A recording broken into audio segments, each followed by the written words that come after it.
Students, उम्मीद है कि आप सब खैरियत से होंगे और आपका दिन जो है वो अच्छा गुजरा होगा। स्लाइड पर अगर अच्छा, तो डियर स्टूडेंट्स, लास्ट टाइम हमने क्वांटम नंबर के एमसीक्यूज को डिस्कस कर लिया था। 3 लेक्चर में इस टॉपिक को हमने एक्सप्लेन किया था।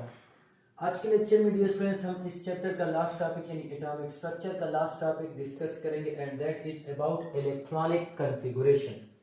तो इस लेक्चर में डियर स्टूडेंट्स पहले हम ये समझेंगे कि इलेक्ट्रॉनिक कॉन्फ़िगरेशन हम किसे कहते हैं, फिर हम इलेक्ट्रॉनिक कॉन्फ़िगरेशन के रूल्स के बारे में पढ़ेंगे कि किन मेथड से जो है हम एटम या मॉलिक्यूल में इलेक्ट्रॉन को अरेंज कर सकते हैं और उनके और नाम क्या होते हैं, इस चीज को भी हम क्या करेंगे, डिस्कस करेंगे। और लास्ट आपके जो एमडीकेट में रिपीटेड एमसीक्यूज है उन रिपीटेड एमसीक्यूज को सॉल्व करने की कोशिश करेंगे। So my dear students, first point हमारे पास इलेक्ट्रॉनिक कॉन्फ़िगरेशन के बारे में क्या आता है कि electronic configuration is the distribution और अरेंजमेंट ऑफ इलेक्ट्रॉन्स। किस चीज में? इन एटॉमिक ऑर्बिटल्स और मॉलिक्यूलर ऑर्बिटल्स ऑफ एटम और मॉलिक्यूल रिस्पेक्टिवली। रिस्पेक्टिवली का मतलब क्या होगा यहाँ पे कि जो एटम्स के ऑर्बिटल होते हैं डियर स्टूडेंट्स, इन ऑर्बिटल को हम नाम देते हैं किस चीज का? एटॉमिक ऑर्बिटल्स का। मॉलिक्यूल्स के जो ऑर्बिटल होते हैं, these orbitals are called molecular orbitals. तो किसी भी एटम के एटॉमिक ऑर्बिटल्स में या मॉलिक्यूल के मॉलिक्यूलर ऑर्बिटल्स में जब हम इलेक्ट्रॉन को अरेंज करेंगे या डिस्ट्रीब्यूट करेंगे, this will be called electronic configuration. अच्छा डियर स्टूडेंट्स, तो इलेक्ट्रॉनिक कॉन्फ़िगरेशन के लिए हमारे पास 3 रूल्स होते हैं, 3 प्रिंसिपल होते हैं। उसमें से फर्स्ट प्रिंसिपल जो है वो हमारे पास क्या आता है? This is Aufbau principle. अब यहां से आप लोगों ने इसके लिए एक और नाम सुनना है कि this is also called Klechkowski's principle या क्लेचकोस्की प्रिंसिपल। स्पेलिंग में डिफरेंस हो सकती है, लेकिन आप लोगों ने वर्ड को जो है वो याद रखना है कि दिस इज आल्सो कॉल्ड केल्चकोस्की या क्लेचकोस्की रूल्स। या डियर स्टूडेंट्स, इसको तीसरे अल्फाज में हम क्या कहते हैं? This is N+L rule. तो कहने का मतलब क्या कि अबव प्रिंसिपल जो है इट इज बेस्ड ऑन, ये किस पे है? This is based on N+L rule. What is N+L rule, इसको हम डिस्कस करेंगे। लेकिन डियर स्टूडेंट्स, आप लोगों ने ये पॉइंट याद रखना है कि N+L rule is also called Bohr's Bury rule. तो एज अ होल मेरे कहने का मतलब क्या कि अफबाउ प्रिंसिपल के लिए आप और नाम क्या यूज कर सकते हैं? This is also called Klechkowski's rule. या डियर स्टूडेंट्स, इसको हम किस चीज का नाम दे सकते हैं? N+L रूल का नाम दे सकते हैं। या इसको तीसरे अल्फाज में हम क्या कहते हैं? दिस इज बोहर्स-बुरी रूल जो है वो कहते हैं। अकॉर्डिंग टू दिस प्रिंसिपल, इस प्रिंसिपल के मुताबिक पहला इलेक्ट्रॉन उस ऑर्बिटल्स में जाएगा जिसकी N+L वैल्यू क्या होगी? कम होगी। फिर इलेक्ट्रॉन उसमें जाएगा जिसकी N+L वैल्यू क्या होगी? कम। तो सिंपली कहने का मतलब क्या कि according to Aufbau principle, first that orbitals will be filled which have lower N+L value, जिसकी N+L वैल्यू क्या होती है डियर स्टूडेंट्स? कम होती है। उसके बाद हमने उस ऑर्बिटल को फिल करना है जिसकी N+L वैल्यू क्या होगी? कम। जैसे सपोज हमारे पास, हम सबको पता है डियर स्टूडेंट्स कि पहला इलेक्ट्रॉन किस में आता है? That is 1s। फिर दूसरा इलेक्ट्रॉन 1s में, तीसरा इलेक्ट्रॉन किस में आता है? 2s में आता है। फिर 2s के बाद किसकी बारी आती है? 2p की बारी आती है। तो 1s में पहला इलेक्ट्रॉन इसीलिए आता है डियर स्टूडेंट्स कि इसके लिए N+L वैल्यू क्या होती है? कम होती है। जैसे अगर मैं आपको कहूं कि इस 1s के लिए N+L वैल्यू, इसके लिए N वैल्यू कितनी है? सजद भाई मोबाइल मत रखें। N वैल्यू कितनी है? शाबाश बच्चे जल्दी बताएं। 1s के लिए N वैल्यू कितनी है? 1s के लिए N वैल्यू कितनी है? शाबाश, जल्दी जल्दी मुझे बताएं। सोहेल, क्या कर रहे हैं आप? 0 कैसे बच्चे? N क्या रिप्रेजेंट करता है? This represent shell number. N represent shell number. So इसके लिए N की वैल्यू क्या हो गई? This is 1। अब S है तो आप लोग को क्वांटम नंबर में डियर स्टूडेंट्स में आपको ऑलरेडी पढ़ा के आ चुका हूं कि फॉर S L की जो वैल्यू है that is equal to 0। For P L की जो वैल्यू है that is equal to 1। For D L की जो वैल्यू है dear students this is equal to 2। For F L की जो वैल्यू है दैट इज इक्वल टू 3। तो 1s के लिए l की वैल्यू क्या होगी, that will be good excellent, जो आंसर दे रहे हैं 0, so that will be equal to 1। तो एज अ होल मेरे कहने का मतलब क्या कि 1s के लिए l प्लस एल वैल्यू जो है, n plus L value that is equal to 1। अब इसके लिए directly 2 plus 0 that is equal to 2। इसके लिए 2 प्लस p के लिए l की वैल्यू कितनी है 1, so that is equal to 3। So मुझे बताएंगे 1 इसकी n प्लस एल वैल्यू क्या है, कम 2s से, 2s की कम है 2p से। तो पहला इलेक्ट्रॉन हमारे पास किस में आएगा 1s में, फिर हमारे पास किस में आएगा गुड एक्सीलेंट, शहरियार, असद, बाकी सब, आशा, मैमूना, सब। तो दैट इज पहला इलेक्ट्रॉन किस में आएगा 1s में, फिर इलेक्ट्रॉन किस में आएगा 2s में, फिर इलेक्ट्रॉन 2p में। अगर डियर स्टूडेंट्स आप लोगों से एनर्जी का ऑर्डर पूछा गया तो सबसे कम एनर्जी किसकी होती है, इसको एमसीक्यूज के लिए याद रखना है, दैट इज 1s। 1s के बाद किसकी होती है 2s, 2s के बाद 3s, 3s के बाद 3p, that is 4s and 3d। 4s और 3d अक्सर औकात यहां से एमसीक्यूज आता है कि पहला इलेक्ट्रॉन 4s में आएगा या 3d में आएगा। Now listen to me very carefully dear students, पहला इलेक्ट्रॉन 4s में आएगा या 3d में आएगा, तो हमारे जहन में डायरेक्टली आ जाता है कि 4s में शेल 4 है और 3d में शेल क्या है 3, तो 3 नीचे है 4s में है, तो पहला इलेक्ट्रॉन किस में आएगा 3d वाला ऑप्शन हम डायरेक्टली लगा लेते हैं। लेकिन याद रख ले माय डियर स्टूडेंट्स कि ये यहाँ पे गुड एक्सीलेंट है, ये हमारे पास डिपेंड करेगा किस चीज पे, n प्लस एल वैल्यू पे। अगर मैं 4s के लिए n प्लस एल वैल्यू देखूं तो 4s के लिए n की वैल्यू क्या है, दैट इज इक्वल टू 4, और s बार बार आ रहा है तो हम बार बार पढ़ रहे हैं कि s के लिए n की वैल्यू, l की वैल्यू क्या होती है 0। सो n plus L value 4s के लिए क्या आ रही है, दैट इज डियर स्टूडेंट्स 4 आ रही है। लेकिन अगर हम डियर स्टूडेंट्स 3d के लिए देखें सो n plus L value 3d के लिए क्या होगी, n की वैल्यू क्या है 3, d के लिए l की वैल्यू क्या है 2, सो 3 प्लस 2 से क्या आ जाएगा 5। तो इसका मतलब क्या हुआ कि पहले इलेक्ट्रॉन हमारे पास किस चीज में आएगा, this will be in 4s, फिर इलेक्ट्रॉन हमारे पास आएगा किस चीज में 3d में। तो याद रखना है अक्सर औकात एमसीक्यूज में पूछा जाता है कि which one of the following will be filled first. So आप लोगों ने 4s को नहीं देखना, n वैल्यू को नहीं देखना, n वैल्यू को कब देखना है वो मैं बता रहा हूं। आप लोगों ने n प्लस एल वैल्यू को देखना है, जिसके लिए n प्लस एल वैल्यू क्या आई कम, पहला इलेक्ट्रॉन उसमें जाएगा।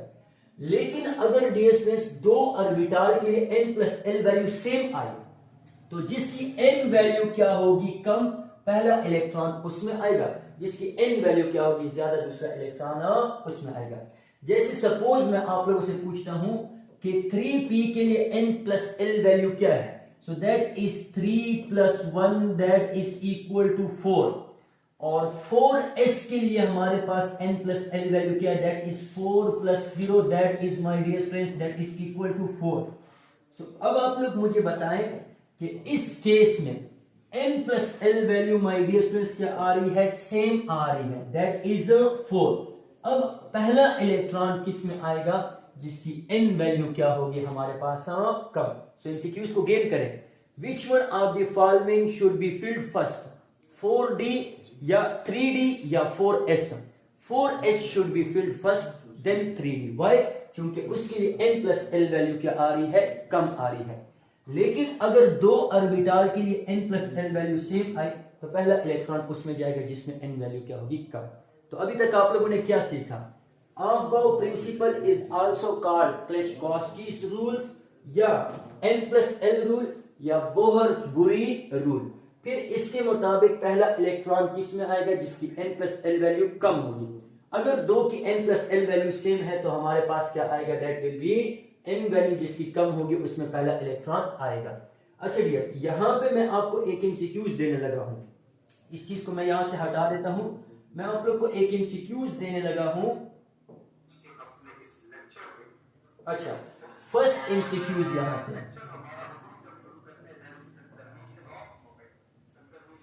एमसीक्यूज, अगर मैं आप लोगों से पूछूं कि which one of the following, which one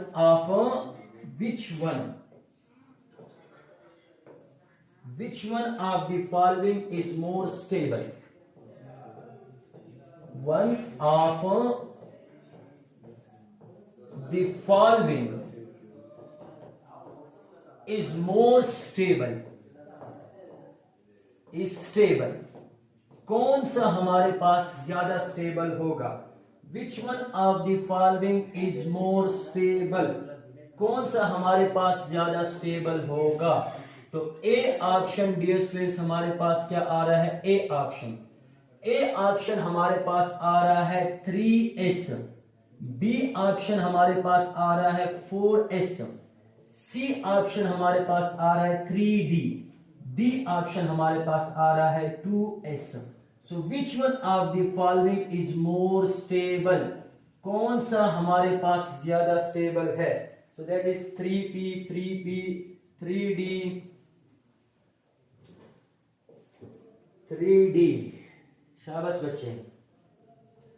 कोई ऐसा है जो मेरे साथ 2s पे जाना चाहे? C option Shahriyar, 3d Asad, 3d Qayyum, Maimuna 2s. शाबाश. डी ऑप्शन बिल्कुल हाफिज और मैमूना ये ठीक कह रहे हैं, दैट इज 2s. देखिए बच्चे अभी हम पढ़ के आ चुके हैं कि ऑर्बिटल की जो एनर्जी है ये डिपेंड करती है किस चीज पे? n+l वैल्यू पे. और n+l वैल्यू एनर्जी के लिए ऑर्डर क्या है? दैट इज 1s की एनर्जी क्या होती है? कम, फिर 2s, फिर 3s, फिर 3p, फिर 4s, फिर 3d, फिर 4p, इस तरह जाते जाए. अब आप लोग मुझे खुद बताएं ना कि अगर एनर्जी का, यहां पे मैं इस पॉइंट को ऐड कर देता हूं, एनर्जी का n+l वैल्यू के साथ क्या रिलेशन है? This is my dear students direct relation. तो अगर एनर्जी का डायरेक्ट रिलेशन है तो इट मींस स्टेबिलिटी का n+l वैल्यू के साथ क्या होगा? Inverse relation.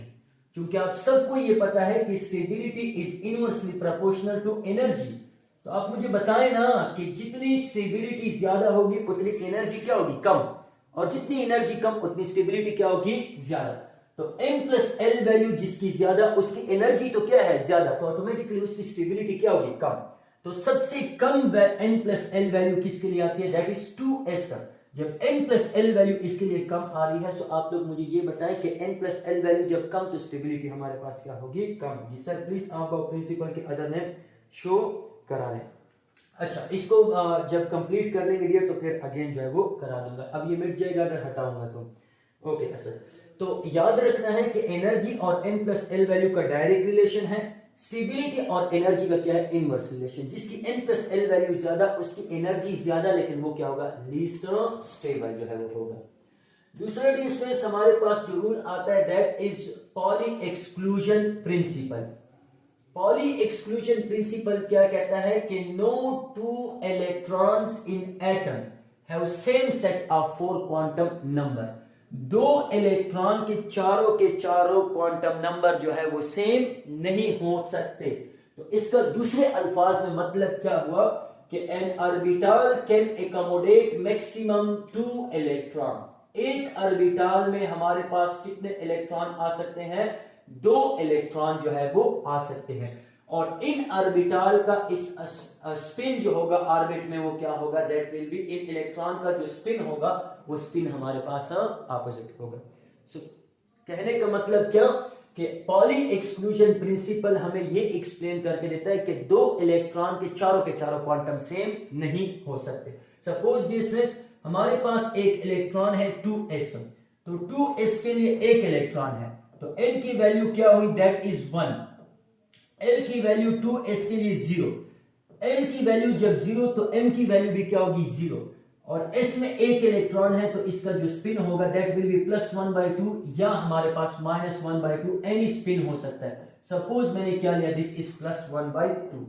लेकिन अगर डियर स्टूडेंट्स मैं इसमें एक इलेक्ट्रॉन ऐड कर दूं, 1 इलेक्ट्रॉन इज एडेड. एक इलेक्ट्रॉन मैंने क्या किया? ऐड किया. तो अब n की वैल्यू अगेन क्या होगी? That is equal to 1. 2s 2 हो जाएगा.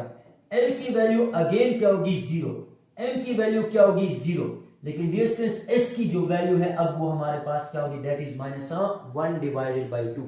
सो पॉली एक्सक्लूजन प्रिंसिपल के मुताबिक 2 इलेक्ट्रॉन के चारों क्वांटम नंबर सेम नहीं हो सकते.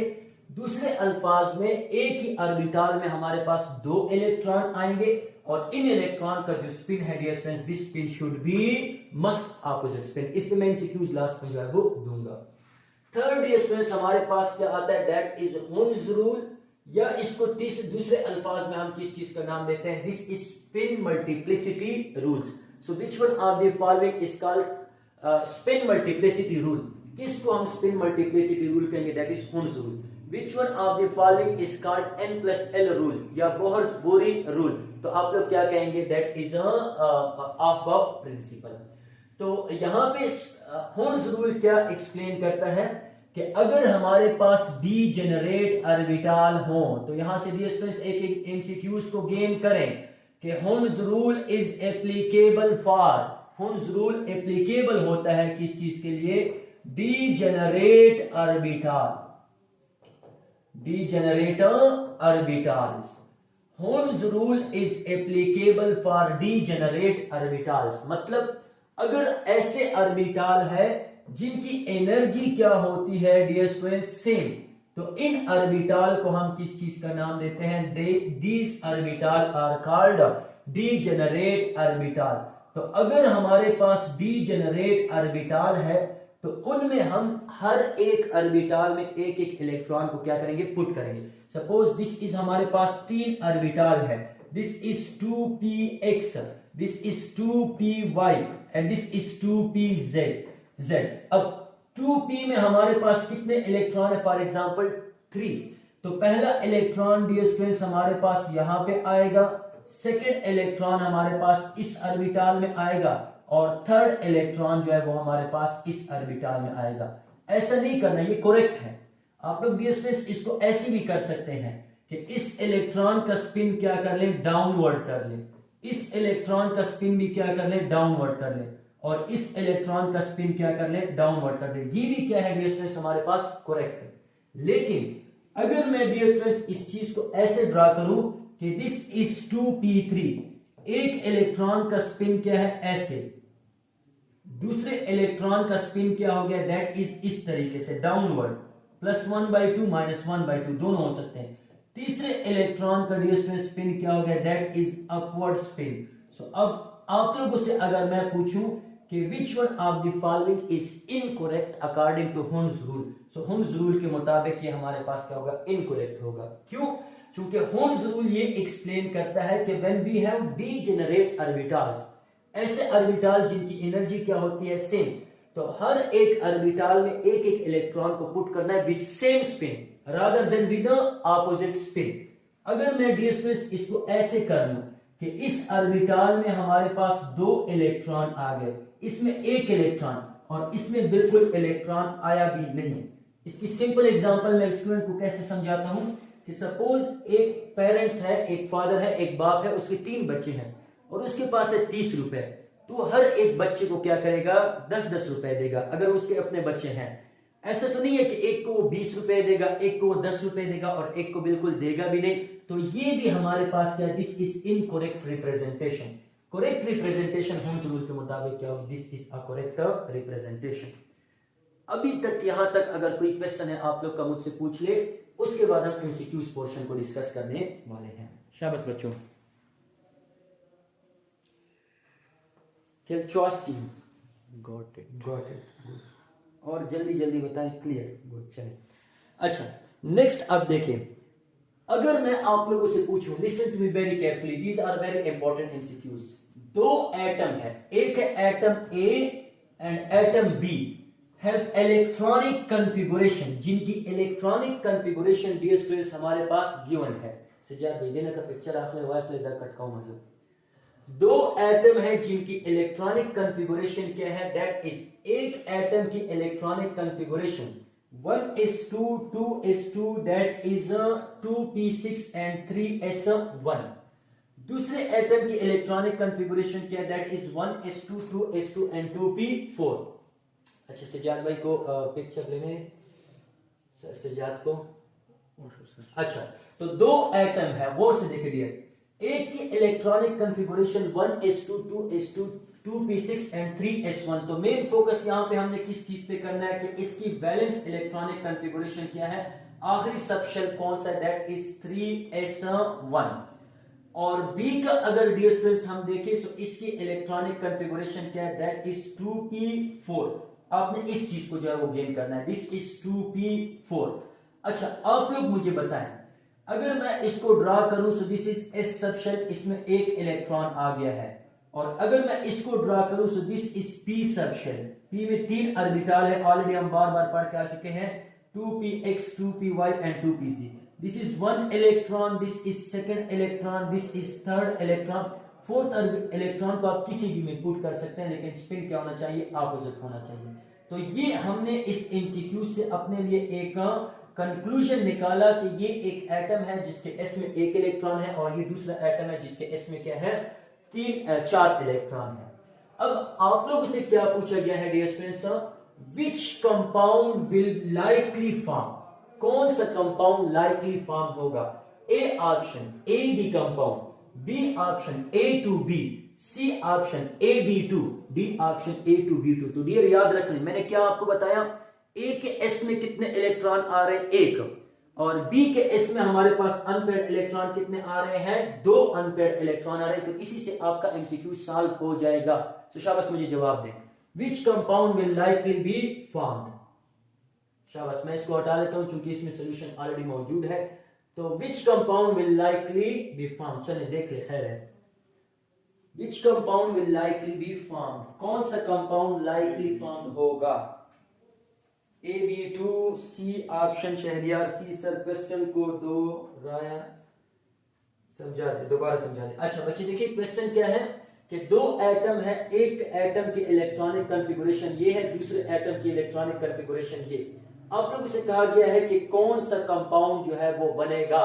So most of the student आप लोग ऑप्शन दे रहे हैं, असद, शहरियार, महमूना, तो सी ऑप्शन। चलिए देखते हैं।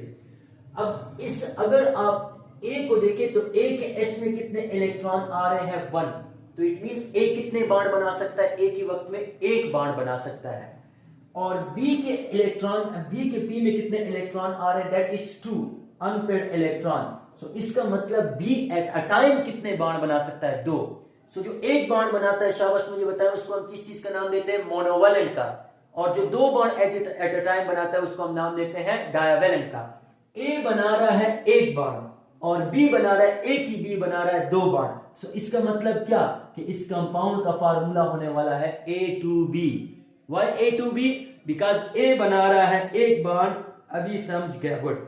ए बना रहा है 1 बाण और बी बना रहा है 1 बाण, और ए बना रहा है 1 बाण और बी एट अ टाइम कितने बाण बना रहा है, 2 बाण। So B is divalent and A is monovalent. So एक बी के साथ कितने ए अटैच होंगे, that will be 2A। So correct option हमारे पास क्या होगा, that will be B option. सोए हुए आप सब ने मुझे गलत जवाब दिया कि C option, Ayesha B option, तो A2B Qayyum, good, B option. Shahriyar सो रहे हैं, महमूना सो रही है, असद सो रहे हैं, क्योंकि डिस्टेंस इसका करेक्ट ऑप्शन क्या है, A. Why? Because A have 1 unpaired electron monovalent and B have 2 unpaired electron, this is a divalent. तो एक बी के साथ कितने अटैच होंगे, ए टू ए जो है वो अटैच होंगे। शाबाश my dear students, next MCQs.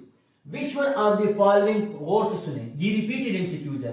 Which one of the following have more number of electron than proton? मतलब क्वेश्चन में क्या कहा जा रहा है कि नंबर ऑफ इलेक्ट्रॉन्स ग्रेटर होने वाले हैं किस चीज से, नंबर ऑफ प्रोटॉन से, than proton, and more protons than neutrons, and number of neutrons protons greater होने वाले हैं किस चीज से, न्यूट्रॉन से। सादा क्वेश्चन आप लोगों से ये पूछा गया है कि गिवन ऑप्शन में आप लोग हमें ये बता दें कि किसमें नंबर ऑफ इलेक्ट्रॉन्स ग्रेटर है प्रोटॉन से और प्रोटॉन्स ग्रेटर है न्यूट्रॉन से। ए ऑप्शन डी का मतलब क्या होता है, deuterium, isotopes of hydrogen. B option H negative. C option हमारे पास क्या है, दैट इज हमारे पास क्या है, दैट इज डी नेगेटिव, और डी ऑप्शन क्या है, दैट इज He। तो चलेंगे, अगर हम ड्यूट्रियम को देखें तो ड्यूट्रियम हाइड्रोजन का आइसोटोप है, तो हाइड्रोजन का एटॉमिक नंबर क्या होता है, 1। लेकिन अगर मास नंबर क्या हो जाए, 2, तो दिस आइसोटोप्स ऑफ हाइड्रोजन इसका बिल्कुल शहरियार सी ऑप्शन है, लेकिन I think so this is H positive not H negative. देखते हैं इसको। तो अगर मैं आप लोगों से पूछूं कि इसमें इलेक्ट्रॉन कितने हैं, so this is 1 electron, this is 1 proton and neutron को हम कैसे फाइंड करते हैं, mass number minus atomic number, so that is 1 proton. इसका मतलब क्या हुआ डियर स्टूडेंट्स कि इसमें हमारे पास number of proton and electron and neutron same है। तो मेरे बच्चे अब यहाँ पे बी ऑप्शन को देखिए, B option that is H negative. H negative hydrogen का एटॉमिक नंबर क्या है, दैट इज 1, सो 1 इलेक्ट्रॉन, लेकिन H पे कौन सा चार्ज है, negative charge, so it means कि अब हमारे पास इसमें प्रोटॉन तो एक है, इलेक्ट्रॉन कितने हो गए, 2, और न्यूट्रॉन कितने हो गए, that is my dear students 0 electron. So इसका मतलब क्या कि इसमें 2 इलेक्ट्रॉन है, एक क्या है प्रोटॉन और 0 क्या है न्यूट्रॉन, सो इट मींस कि इसमें इलेक्ट्रॉन ग्रेटर है प्रोटॉन से, प्रोटॉन में ग्रेटर है, दैट इज अ न्यूट्रॉन से, दिस इज न्यूट्रॉन। तो इसका मतलब क्या कि हमारे पास जो करेक्ट ऑप्शन आता है शहरियार, गुड, एक्सीलेंट बच्चे, that is a C option जो है। अगर आप डी माइनस को देखेंगे ड्यूटियम को, सो इसमें इलेक्ट्रॉन कितने हो जाएंगे, एक इलेक्ट्रॉन है, लेकिन अब इसमें एक और इलेक्ट्रॉन गेन किया है, सो 2 इलेक्ट्रॉन, प्रोटॉन कितने हो जाएंगे 1, सो 2 माइनस 1 प्रोटॉन और न्यूट्रॉन इसमें अगेन क्या आ रहे हैं, सेम आ रहे हैं, और correct option is my dear students H negative. आप लोग गेन कर रहे हैं कि नहीं कर रहे हैं, बहुत इंटरेस्टिंग टॉपिक मैं आपको पढ़ा रहा हूं और कोशिश भी कर रहा हूं कि ज्यादा से ज्यादा आप लोग को बताता चलूं। अच्छा my dear students, next MCQs, which one of the following is more stable, कौन सा हमारे पास ज्यादा स्टेबल होगा, so A option CF, CF का मतलब क्या होगा, completely filled. B option PE, PE का मतलब क्या होगा, not potential energy, this is partially filled. C option हमारे पास क्या है, दिस इज बी ऑप्शन, यहां पे क्या लिख ले HE, that is half filled, 2 मरतबा PE लिखा गया है, that is not PE। So which one of the following is, ये आप सबको पता होना चाहिए, दैट इज कंप्लीटली फिल्ड। याद रखने डियर कि स्टेबिलिटी का जो ऑर्डर होता है, stability, so my dear student, stability का ऑर्डर क्या होता है, that is completely filled is more stable than half filled, half filled is more stable than what, partially filled. अगर आप लोगों से यही ऐसे पूछा गया कि कंप्लीटली फिल्ड क्यों स्टेबल होता है, why completely filled is more stable, शाबाश आप लोग जवाब दें मुझे। सबका ए ऑप्शन आ रहा है, गुड बच्चे, एक्सीलेंट, वेरी गुड। नेक्स्ट मुझे आप लोग जवाब दे, why completely filled is more stable, अगर एमसीक्यूज में पूछा गया, बिकॉज ऑफ, शाबाश जल्दी करें, because of what, because of hope, less energy more energy। Asad बच्चे, एनर्जी और स्टेबिलिटी का हमने क्या रिलेशन पढ़ा, Shahriyar, because of their energy, Ayesha, because of their energy। देखिए डियर स्टूडेंट्स, कंप्लीटली फिल्ड हमारे पास क्या होता है, that is more stable because of more exchange, more exchange, जितने ज्यादा एक्सचेंज होंगे उतना हमारे पास स्टेबिलिटी क्या होगी, ज्यादा। तो stability is directly proportional to exchange, stability is directly proportional to exchange, stability is directly proportional to exchange. जितने एक्सचेंज ज्यादा होंगे उतना स्टेबिलिटी क्या होगी हमारे पास, ज्यादा। एक्सचेंज का मतलब क्या कि आपके घर में 3 कमरे हैं, आप इस कमरे में भी आ सकते हैं, इस कमरे में भी आ सकते हैं, इस कमरे में भी आ सकते हैं। यानी आप इस कमरे से, आप फॉर एग्जांपल ये आपका कमरा है, ये आपके भाई का है और ये दूसरे भाई का है, आप इस कमरे से यहां से भी जा सकते हैं, दिस इज 1 एक्सचेंज। आप इस कमरे से माय डियर यहां पे भी आ सकते हैं, दिस इज 2 एक्सचेंज। और ये जो इस कमरे वाला है ये यहां पे भी आ सकता है, दैट इज 3 एक्सचेंज। सो जितने एक्सचेंज ज्यादा पॉसिबल ज्यादा होंगे उतना हमारे पास स्टेबिलिटी क्या होगी, ज्यादा। So completely filled is more stable than half filled, half filled is more stable than what, partially field. So completely filled क्यों ज्यादा स्टेबल होता है, बिकॉज ऑफ मोर एक्सचेंज। सो अब मैं आप लोगों से एमसीक्यूज में पूछने लगा हूं, which one of the following is more stable. एक है for example 2p1, B option हमारे पास 2p2, सी ऑप्शन हमारे पास 2p3, डी ऑप्शन हमारे पास 2p6। अब इन सब की एनर्जी सेम है, जो आप लेस एनर्जी लिख रहे हैं ना, उसकी बेस पे आप लोग डिसाइड नहीं कर सकते। इन सब के लिए n प्लस एल वैल्यू क्या आ रही है, सेम आ रही है। क्यों? क्योंकि दैट इज 2p। लेकिन आयशा बिल्कुल आपने गुड एक्सीलेंट जवाब दिया सना कि that is 2p6 Maimuna. Why? Because it have more number of exchange. Exchange को अब अगेन यहां से मैं आपको एक और एमसीक्यूज देता हूं कि number of exchange possible in 2p6। 2p6 में कितने एक्सचेंज पॉसिबल होंगे?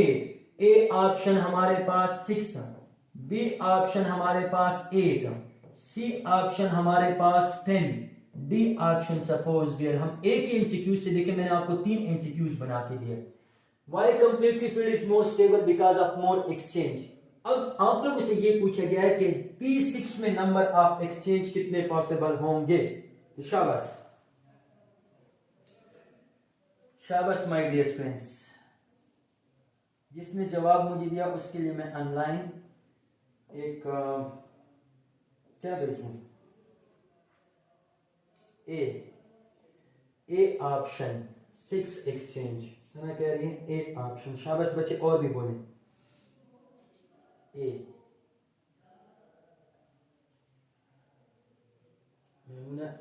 चलिए देखते हैं इसको हम।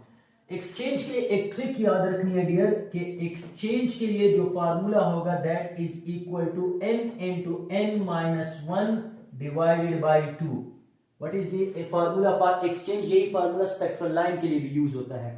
तो n into n minus 1 divided by 2। n क्या रिप्रेजेंट करता है? Available orbital. So that is हमारे पास कौन सा ऑर्बिटल है? 2p। तो n की वैल्यू क्या हो जाएगी? That is 2। So 2 into 2 minus 1 divided by हमारे पास क्या है? That is 2। सो 2 minus 1 से क्या आ जाता है? 2। सो यहाँ पे हमारे पास 2 डिवाइड 2 minus 1 से 1, 1 मल्टीप्लाई बाई 2 से, तो डी ऑप्शन यहाँ पे आएगा हमारे पास। शहरियार ने करेक्ट ऑप्शन दिया, दैट इज नन। एक्सचेंज का फार्मूला क्या होगा dear students? That is n into n minus 1 divided by 2। n क्या रिप्रेजेंट करता है? Number of electron with parallel spin, जिन इलेक्ट्रॉन का स्पिन पैरेलल होता है। तो आप मुझे ये बताएं कि D6 में सारे इलेक्ट्रॉन का जो स्पिन है वो हमारे पास क्या होता है? ऑपोजिट होता है। सो दैट इज यानी 3 एक्सचेंज, पहले ऊपर 3 है। सो 3 into 3 minus 1 divided by 2। 3 into क्या आ जाएगा? 3 minus 1 2, 2 into 3 से 6, 6 divided by 2 से क्या आ जाएगा? That is 3। ये एंटी पैरेलल, ये नन नहीं आ रहा। n क्या रिप्रेजेंट करता है? Number of electron with parallel spin, not anti parallel. So इसमें 3 इलेक्ट्रॉन का स्पिन क्या है? That is parallel. तो 3 के लिए मैं अलग से पुट कर लूंगा। सो 3 into 3 minus 1 divided by 2, 3 minus 1 2, 2 into 3 से क्या आ जाएगा? 6, 6 divided by 2 से क्या आ जाएगा? 3। नीचे भी 3 इलेक्ट्रॉन है जिनका स्पिन सेम, तो उसके लिए भी क्या आ जाएगा? 3। सो करेक्ट ऑप्शन हमारे पास क्या आ जाएगा? That is correct option is A option. None का ऑप्शन नहीं आता, दिस इज ए ऑप्शन हमारे पास क्या है? करेक्ट ऑप्शन आता है। Next MCQs, electronic configuration of chromium. ये एमसीक्यूज दूसरे तरीके से ऐसे भी पूछा जाता है कि Aufbau principle fail to explain. किसको एक्सप्लेन करने में फेल होता है? That is chromium. क्रोमियम का एटॉमिक नंबर होता है 24। इसकी इलेक्ट्रॉनिक कॉन्फ़िगरेशन आर्गन, यहां तक 18 इलेक्ट्रॉन होते हैं, that should be 3d4 and this is 4s2। लेकिन ये इसकी इलेक्ट्रॉनिक कॉन्फ़िगरेशन नहीं होती, दैट इज इसकी इलेक्ट्रॉनिक कॉन्फ़िगरेशन क्या होती है? आर्गन। 4s का जो इलेक्ट्रॉन आ जाता है, 2 इलेक्ट्रॉन है, उसमें से एक इलेक्ट्रॉन जो है वो कहा जाता है दैट इज डी में। सो दैट इज 3d5 4s1।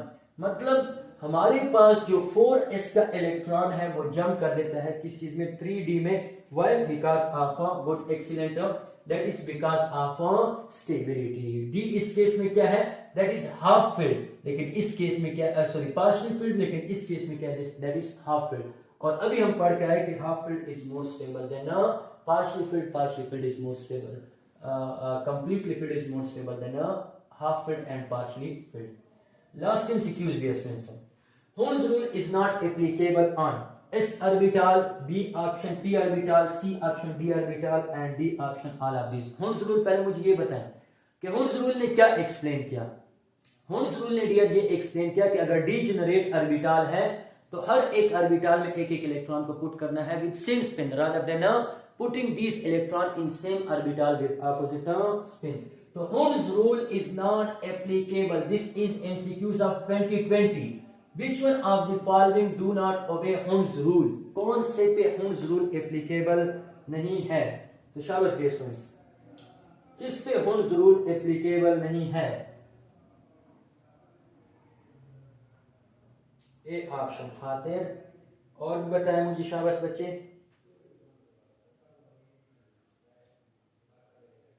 शाबाश। C option Sadaf Qayyum, C option B. अच्छा बच्चे आप खुद सोचे ना, एस में कितने ऑर्बिटल हैं? एक। पी में कितने डीजेनरेट ऑर्बिटल हैं? 3। Don't know sir. चलिए बच्चे मैं बता देता हूं, कोई मसला नहीं। डी में कितने ऑर्बिटल हैं? 5 ऑर्बिटल शहरिया। तो करेक्ट ऑप्शन हमारे पास कुछ क्या आएगा? That is a orbital. मैंने आपको देखिए एक एमसीक्यूज यहां पे लिखा है ना कि Hund's रूल जो है वो हमारे पास एप्लीकेबल होता है फॉर डीजेनरेट ऑर्बिटल जिनकी एनर्जी क्या होती है? सेम होती है। अब P में हमारे पास 3 डीजेनरेट ऑर्बिटल है, D में हमारे पास 5 डीजेनरेट ऑर्बिटल है, लेकिन इसमें हमारे पास सिर्फ एक ऑर्बिटल है। तो Hund's rule is not applicable for s sub shell. तो ये आप लोगों ने क्या करना है? याद रखना है। Last MCQs, above principle is not followed या not applicable on lanthanum, actinium, thorium या D option all of these। so याद रख लें कि लैंथेनाइड और एक्टिनाइड D और F ब्लॉक एलिमेंट जो होते हैं इनमें मोस्टली हमारे पास above principle को जो है वो फॉलो नहीं करते। so इस पॉइंट को आप लोगों ने डियर स्टूडेंट्स क्या करना है? याद रखना है। so this is all about our today's lecture कि जिसमें हमने इलेक्ट्रॉनिक कॉन्फ़िगरेशन के रूल्स पढ़ लिए और एमसीक्यूज भी जो है वो डिस्कस कर लिए। शाबाश बच्चों, आप लोग का कोई क्वेश्चन है तो मुझसे जल्दी जल्दी पूछ लें। शाबाश। और साथ साथ ये भी लिख लें कि किसी को कोई कंफ्यूजन कितने % आप लोग को समझ आई। शाबाश माय डियर, जल्दी जल्दी करें। शाबाश करना हो दशवा है तासो को दे बिल्कुल जवाब रखा हुआ है ना। हाँ Got it, sir. Got it sir, 100%।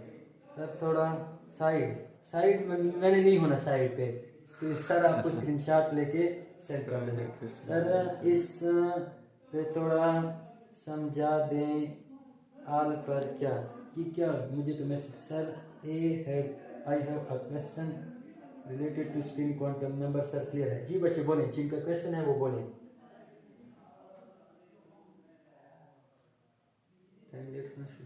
No? Sir clear है?